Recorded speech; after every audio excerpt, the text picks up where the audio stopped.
मैं मां लक्ष्मी से प्रार्थना करता हूं कि देश के हर गरीब एवं मध्यम वर्ग समुदाय पर मां लक्ष्मी की विशेष कृपा रहे।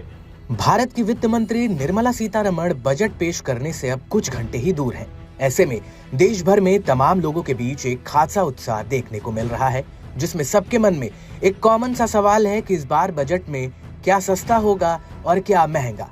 साथ ही टैक्स प्रणाली पर क्या नए नियम होने वाले हैं, इस पर भी इंतजार बेसब्री से किया जा रहा है। प्रधानमंत्री नरेंद्र मोदी के नेतृत्व में मोदी 3.0 का बजट कैसा होने वाला है, इस पर अटकलों का बाजार गर्म है, क्योंकि यही वो बजट होगा जो बीजेपी के लिए दिल्ली चुनाव से लेकर आने वाले चुनावों में भी संजीवनी की तरह काम करेगा। आज सुबह 11 बजे के करीब वित्त मंत्री बजट पेश करेंगी। ऐसा दावा है कि बजट में कई ऐसी घोषणाएं होनी हैं जिनका असर रोजमर्रा इस्तेमाल होने वाली चीजों पर भी पड़ेगा। ये टैक्स आयात शुल्क, उत्पाद टैक्स या किसी अन्य रूप में हो सकता है। बजट से पहले जिस तरह पीएम मोदी ने मां लक्ष्मी का नमन करके मिडिल क्लास के लिए बजट को खास बताया और उसके बाद संसद सत्र में राष्ट्रपति द्रौपदी मुर्मू ने मिडिल क्लास की आशाओं को लेकर चर्चा की, उससे अब मिडिल क्लास तबके के लोगों में कुछ राहत की उम्मीद जरूर जागी है।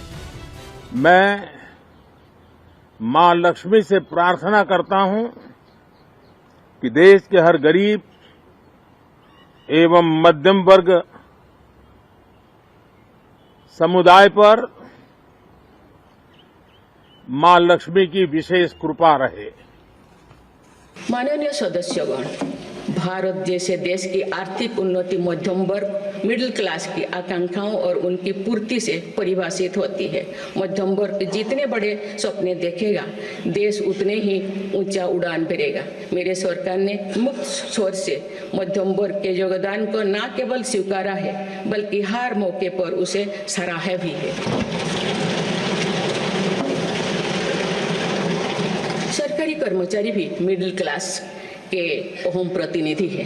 हाल ही में मेरी सरकार ने सरकारी कर्मचारियों के कल्याण के लिए 8वें वेतन आयोग के गठन का निर्णय लिया है। साथ ही सरकार कुछ चीजों पर सब्सिडी भी देती है, जिससे वे चीजें लोगों को कम कीमतों पर मिल पाती हैं। सबसे पहले आइए उन चीजों के बारे में जानते हैं जिनके सस्ते होने की संभावनाएं जताई जा रही हैं। स्मार्टफोन, लैपटॉप, स्मार्ट टीवी जैसे इलेक्ट्रॉनिक्स और गैजेट्स पर आयात शुल्क कम किए जाने की संभावना है।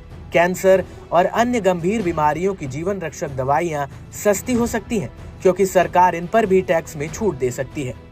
प्रदूषण से लड़ने के लिए इलेक्ट्रिक व्हीकल्स को बढ़ावा देने के लिए सब्सिडी का ऐलान किया जा सकता है। ऐसा होने से लोगों का रुझान इन वाहनों को खरीदने की ओर बढ़ेगा। सोलर पैनल और नवीनकरण ऊर्जा उत्पाद पर भी हरित ऊर्जा को अपनाने के लिए सरकार प्रोत्साहन दे सकती है।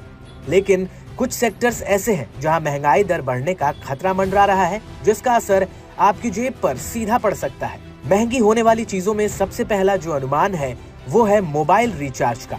मोबाइल रिचार्ज प्लान और इंटरनेट सेवाओं को महंगा किया जा सकता है।